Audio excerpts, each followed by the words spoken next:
Bueno, ahora vamos a resolver la parte 2 de la práctica. Y en esta parte lo que nos propone es analizar el comercio entre Argentina y Francia, asumiendo que ambos son economías grandes, ¿sí? Dos son países grandes, o sea que tienen la posibilidad de influenciar los términos de intercambio, que antes no ocurría. Y al mismo tiempo, el ejercicio nos da funciones de demanda y oferta para ambos países, ¿bien? En particular, los que tienen subíndice F hacen relación a la demanda de Francia y los que tienen subíndice A hacen referencia a la demanda de oferta de Argentina, ¿bien? Entonces, el primer punto es bastante sencillo, nos pide que calculemos los equilibrios en autarquía para ambos países, ¿bien? Entonces, nosotros ya sabemos en estos casos que el equilibrio va a estar dado por la igualación entre oferta y demanda. Bien, entonces simplemente para ambos países igualamos para despejar el precio y a partir de ahí poder despejar la cantidad, ¿sí? Entonces, para Francia nosotros vemos que el precio va a ser igual a 2 y para ese precio igual a 2 va a producir una cantidad de 60, ¿sí? Este 60 surge naturalmente de reemplazar el 2 en cualquiera de las dos ecuaciones y van a ver que llegan a 60, ¿sí? Y de manera similar, para Argentina, a partir de la igualación de oferta y demanda, nosotros vemos que el precio va a ser igual a 1 y que la cantidad para ese precio va a ser 60. Es decir, que viendo esto, podemos decir que Argentina va a ser mucho más eficiente en la producción, en este caso habla de vino, ¿sí? O sea, Argentina va a ser mucho más eficiente en la producción de vino que Francia. Por lo tanto, si tuviéramos que establecer un patrón de comercio a partir de estos resultados que obtuvimos en autarquía, podemos decir que Argentina va a estar exportando vino y Francia va a estar importándolo. ¿Bien? El punto 2 nos dice, calcule las funciones de demanda de importación y oferta de exportación bajo libre comercio entre ambos países. ¿Cuál es el precio internacional de equilibrio para el trigo, dice acá, pero bueno, es vino, ¿sí? En el libre comercio. Bien, entonces básicamente lo que nosotros a partir de este patrón de comercio que establecimos, vamos a ver la oferta de exportación, que en este caso va a ser la diferencia entre la oferta de Argentina y la demanda de Argentina, ¿sí? Ese excedente es lo que Argentina va a estar exportando, y la demanda de importación, que por el otro lado va a ser la diferencia entre lo que demanda Francia menos lo que ofrece Francia. Bien, a partir de estas dos diferencias nosotros vamos siempre a partir de la condición de equilibrio, que es la igualación de demanda y oferta, ¿sí? En este caso vamos a estar igualando la demanda de importación con la oferta de exportación, que en este caso la determina Argentina y la demanda la determina Francia. Haciendo la igualación, nosotros llegamos a que el precio internacional va a ser igual a 1.5 y que la cantidad que se va a ser exportada va a ser de 20. ¿Bien? 20, no sé, litros, no sé, caja, lo que sea, ¿sí? 20. Entonces esto va a ser el patrón de comercio, el precio internacional y las cantidades que van a estar comercializadas. Bien, el punto 3 se pone un poco más interesante y te dice, suponga que el país importador impone un arancel del 20%, un arancel ad valorem. ¿Cuáles serían las consecuencias para los precios y las cantidades en el nuevo equilibrio? ¿Cuáles son las consecuencias sobre el bienestar de ambos países? Bien, y para eso vamos a graficar un poco. Antes de ello, vamos a calcular los precios de importación y los precios de exportación, ¿bien? Porque, ¿cuál es la cuestión? ¿No? Acá estamos hablando de la imposición de un arancel, pero ambos países son lo suficientemente grandes. Y como yo ya les había comentado un poco en el video anterior, o sea, cómo se distribuye en este arancel va a depender un poco de las elasticidades de la demanda y la oferta, ¿sí? En este caso, ambos son igualmente elásticos, ¿sí? Si no me creen, pueden calcular después las elasticidades aparte. Entonces, lo que podemos decir es que como ambos son igualmente elásticos, se van a repartir este arancel, o sea, lo van a absorber de la misma manera. Bien, entonces va a ir 0,5 y 0,5 para cada uno, 5% para cada uno. Entonces, nosotros vamos a determinar que el precio de importación va a ser el precio de libre comercio más el 5%. Eso va a ser 1,575. Mientras que el precio de exportación va a ser el precio de libre comercio menos el 5%. Y eso va a dar 1,425. Bien, al mismo tiempo, frente a la presencia del arancel no solo se modifican los precios, sino que también va a haber una alteración en las cantidades. Nosotros antes estábamos hablando de cantidades iguales a 20 en libre comercio. En este caso, vamos a ver cómo son las cantidades bajo el arancel, ¿no? Por un lado, si yo calculo la oferta con este precio de exportación, que es 1,425, vamos a ver que la oferta de exportación va a ser 17. Por condición de equilibrio, oferta tiene que ser igual a demanda, finalmente vemos que la demanda de importación de vino va a ser también 17, ¿sí? En este caso lo que estoy haciendo es reemplazarlo por el precio de importación que había obtenido. Entonces las conclusiones mediante la importación, o sea, la introducción del arancel es que van a disminuir las cantidades que se venden, ¿sí? Esto va a estar después asociado a las pérdidas de eficiencia. Van a aumentar el precio de importación, o sea, que los consumidores en el país donde están importando el bien van a estar peor, y van a disminuir el precio de exportación, es decir, que los productores del país que exporta también van a estar peor. Bien, ahora sí estamos en condiciones de ver esto en términos gráficos. Bien, en este caso vamos a estar considerando tres gráficos. Por un lado, el del país importador, que es Francia. Por el otro, el país exportador, que es Argentina. Y finalmente vamos a estar considerando el mundo, ¿sí? El mercado internacional, que va a ser el gráfico del medio, ¿no? Entonces nosotros habíamos dicho que a partir del precio de libre comercio, que es este PW en rojo, los países se repartían de manera equitativa este arancel, ¿no? Entonces yo simbolicé P sub T más al precio de importación y P sub T menos al precio de exportación. Bien, entonces esta diferencia entre el precio de importación y el precio de exportación lo que va a hacer es generar diferentes efectos en Francia y en Argentina. Vamos a empezar por el efecto sobre Francia, que es el que posiblemente sea más claro. Bien, como Francia está experimentando un precio más caro, ¿sí? Porque ahora a Francia está viendo el arancel, tienen que pagar un 10% más, ellos lo que van a experimentar es que el consumidor va a perder, ¿sí? Particularmente las pérdidas de eficiencia del consumidor va a estar las pérdidas de eficiencia no, las pérdidas de excedente del consumidor van a estar dadas por las superficies A, B, C y D. Bien, por el otro lado, el productor va a recuperar parte de este excedente que pierde el consumidor y va a recuperar la parte A. Bien, ahora nos queda una parte E, bien, que está por acá. Y esta parte E es una ganancia para Francia, ¿sí? Y esta ganancia en realidad va a estar asociada a la ganancia en términos de intercambio, ¿sí? Esta cosa de que como soy un país grande puedo mover términos de intercambio, entonces quizás el sentido de implementar un arancel es justamente moverlos a mi favor.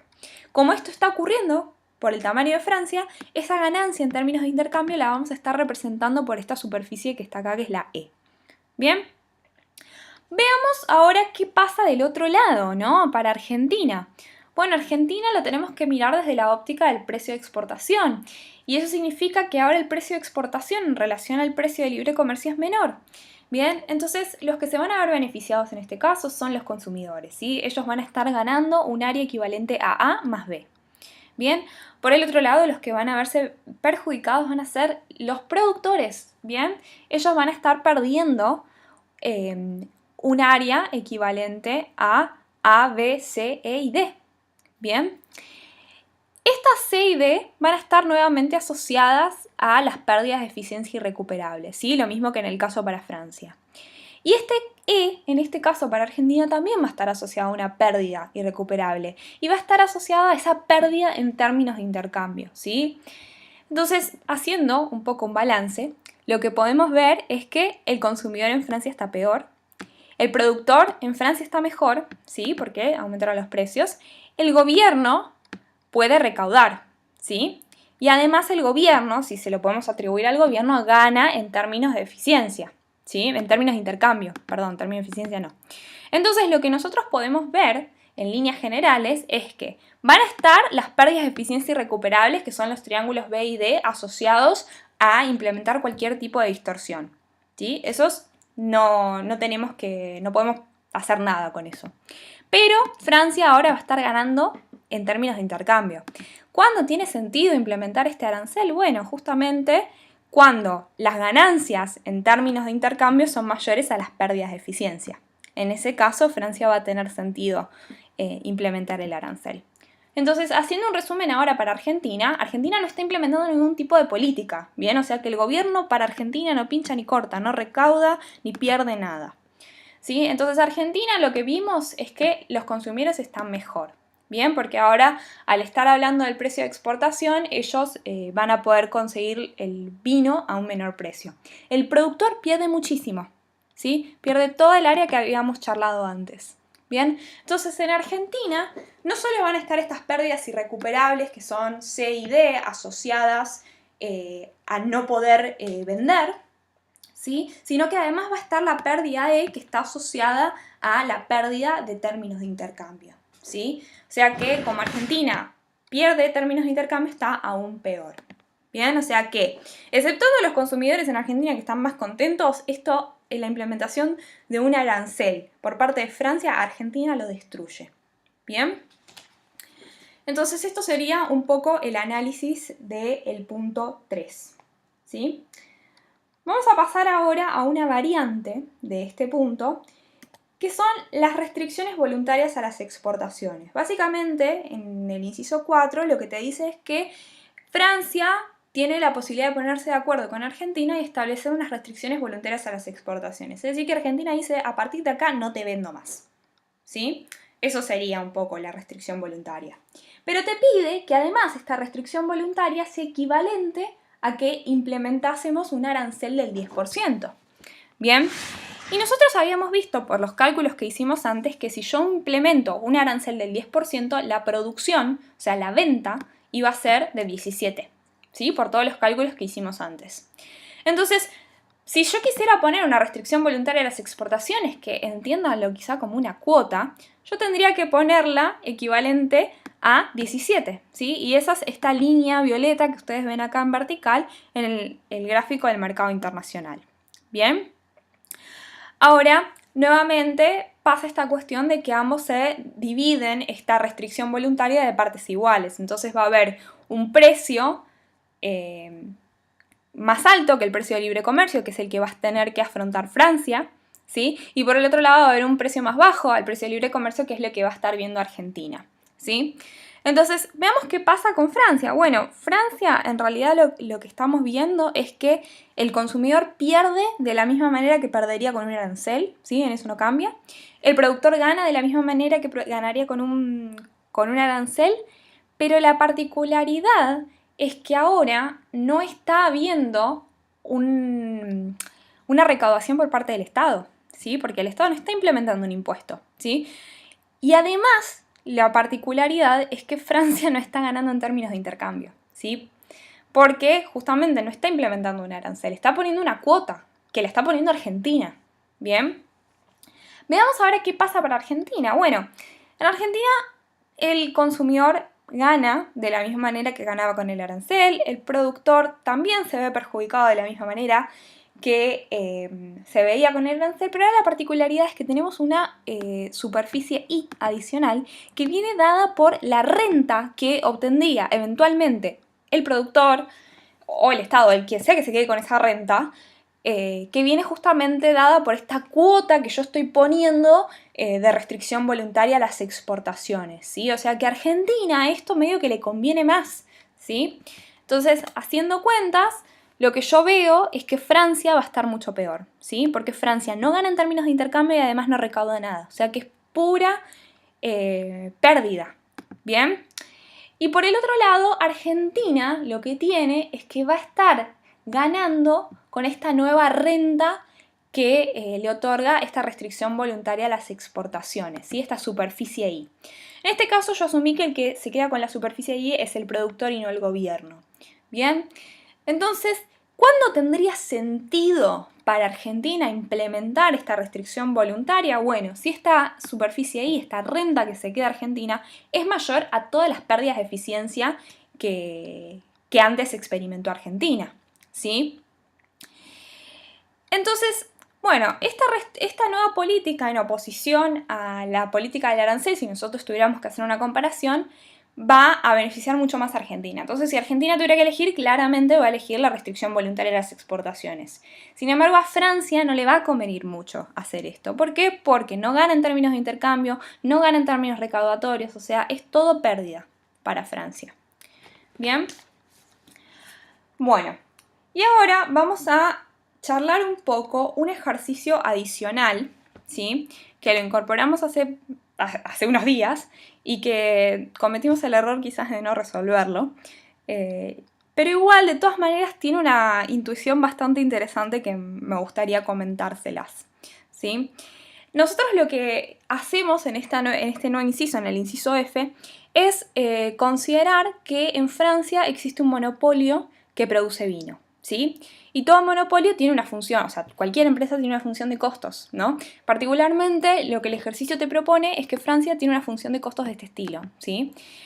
Y lo que primero te piden es calcular el ingreso marginal, ¿bien? Para calcular el ingreso marginal hay que plantear el ingreso, ¿sí?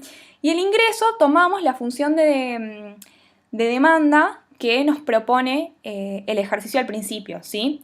Pero con esa función de demanda, que está en función de P, yo no puedo hacer nada. Yo lo que tengo que hacer es calcular la demanda inversa, ¿sí? Recuerden que la demanda inversa es el precio en función de las cantidades. Es decir, que yo a la función de demanda de Francia tengo que despejarle P. Cuando despejo P, obtengo esta expresión que está acá, 50 menos Q sub 2. ¿Bien? Y algunos me habían preguntado en relación a por qué el Q sub 2 era negativo. Y en realidad está bien eso que sea negativo, porque fíjense que hay una relación siempre inversa entre precio y cantidad, ¿sí? O sea, que mayor cantidades producidas, menor va a ser el precio. O sea que eso está bien, ¿sí? El ingreso, nosotros sabemos que es P por Q. El precio es este que está acá. Y lo multiplico por Q. Entonces, el ingreso marginal va a ser justamente la derivada de esta expresión, ¿bien? Que finalmente me va a quedar 50 menos Q, ¿bien? Porque esto es Q cuadrado, la derivada de Q cuadrado es 2Q, dividido 2, me queda simplemente Q, ¿bien? Entonces, con esto calculamos el ingreso marginal que nos pide el ejercicio, ¿bien? Después, el ejercicio en el primer inciso te pide que calcules el beneficio en autarquía de Francia, ¿bien? Entonces el beneficio en autarquía en Francia lo tenemos que calcular a partir de plantear la función de beneficio de este monopolio. Bien, tenemos ingreso menos costos. Bien, P por Q menos la función de costos, que es la que nos da el ejercicio. Lo que tengo que hacer es maximizar. Fíjense, una cuestión interesante, esta es una función cóncava. Bien, porque el término cuadrático está restando. Bien, entonces al ser una función cóncava yo sé que hay un máximo. Bien, además pueden hacer el ejercicio de calcular las raíces. Si hay dos raíces positivas, yo sé que ese máximo, además, sí o sí, es positivo. Bien, entonces, calculando las condiciones de primer orden, que esto es algo que lo vienen haciendo desde el principio de la carrera, yo puedo despejar el valor de Q. En particular, yo sé que la cantidad de equilibrio que tiene que producir el monopolio para maximizar sus beneficios es de 16,67. A partir de ahí puedo despejar el precio. ¿Cómo despejo el precio? Bueno, básicamente agarro este 16,67 y lo reemplazo en la función de demanda inversa. A partir de ahí obtengo que el precio de equilibrio, o sea, no el precio de equilibrio, sino el precio que maximiza el beneficio del monopolista es de 41,66. Teniendo estos dos datos, lo que puedo hacer es reemplazarlos en la función de beneficio original. ¿Bien? Y a partir de ahí obtengo que el beneficio del monopolista es de 402,67. Y de esa manera el monopolista se está maximizando su beneficio. ¿Bien? Hasta acá sencillísimo, ¿no? Porque es la cuestión misma de micro, de cualquier materia de micro, donde hay que maximizar los beneficios de un monopolio. ¿Bien? El problema empieza cuando el comercio se abre, ¿sí? Lo que vamos a estar haciendo es un supuesto en relación al tamaño de Francia. Vamos a suponer que Francia es una economía pequeña, tomadora de precios. ¿Por qué tiene sentido hacer esto? Bueno, porque si estamos hablando de un monopolio, resulta poco razonable pensar que un monopolio se pueda competir de igual a igual con un país donde hay muchas empresas compitiendo, ¿bien? O sea, vamos a suponer que si un monopolio produce un bien y entra a comerciar con el mundo exterior, este va a ser relativamente pequeño, por lo tanto va a ser tomador de precios. ¿Qué precio vamos a tomar? Bueno, el de Argentina, por ejemplo, ¿sí? El de Argentina, recuerden que era un P igual a 1, ¿sí? Entonces, reemplazando P igual a 1, me va a quedar que la función de beneficio que tiene que maximizar el monopolista va a ser Q, o sea, 1 por Q, menos 14 menos Q cuadrado. Calculo las condiciones de primer orden y obtengo que la cantidad de equilibrio va a ser igual a 1/2. ¿Cuál es el problema? Cuando yo reemplazo este Q igual a 1/2 en la función de beneficio, esto me da negativo. ¿Bien? ¿Cómo interpretamos esto? Bueno, es que el monopolio, si bien funciona bien adentro de Francia, cuando lo abrís al comercio exterior, le va muy mal. ¿Por qué? Porque no puede competir con las empresas extranjeras. Entonces, la actitud del monopolio acá, a Francia, no abras nunca tu frontera. ¿sí? Déjame a mí, que yo coloco todo en el mercado local, los consumidores no me importan, yo me beneficio. ¿Bien? Y que Francia le haga caso y no abra nunca la frontera. La otra opción es que Francia le diga, che, no, bueno, yo quiero abrir la frontera, no me quiero quedar cerrado al comercio. Y el monopolio le diga, bueno, está bien, pero vamos a implementar algún tipo de política comercial. Bien, protegeme de algún momento porque si no me comen crudo. Bien, entonces el ejercicio lo que te propone es analizar qué pasa si introducís un arancel del 10%, si introducís una cuota comercial y qué preferiría el monopolista. Bien, perdón. La cosa es que con un arancel del 10%, como propone el ejercicio, no alcanza. ¿Sí? Sigue dando beneficio negativo. ¿Sí? Entonces, básicamente, al monopolio, si vas a implementar algún tipo de política arancelaria, tiene que ser mayor al 10%. ¿Sí? Y lo mismo para cualquier cuota que están ahí dando vueltas por el ejercicio. Bien, la cuota Hilton tampoco la alcanzaría. Tendríamos que implementar una cuota aún más superior. ¿Sí? Entonces, lo que puede pasar es que si Francia decide abrir el comercio con Argentina, el monopolio va a poder exigirle una restricción comercial de tal manera de que él pase a tener beneficios positivos. Una posible pregunta de examen en relación a esto es, bueno, determinar cuál es el límite por el cual el monopolio acepta un arancel, ¿sí? ¿Cuál sería el arancel mínimo por el cual el monopolio aceptaría comerciar con Argentina? ¿Sí? Eso para que lo piensen. Bien, entonces acá terminaría la segunda parte de la clase y en la tercera vamos a estar resolviendo el último ejercicio del comercio de la Unión Europea con los países de África, Caribe y el Pacífico.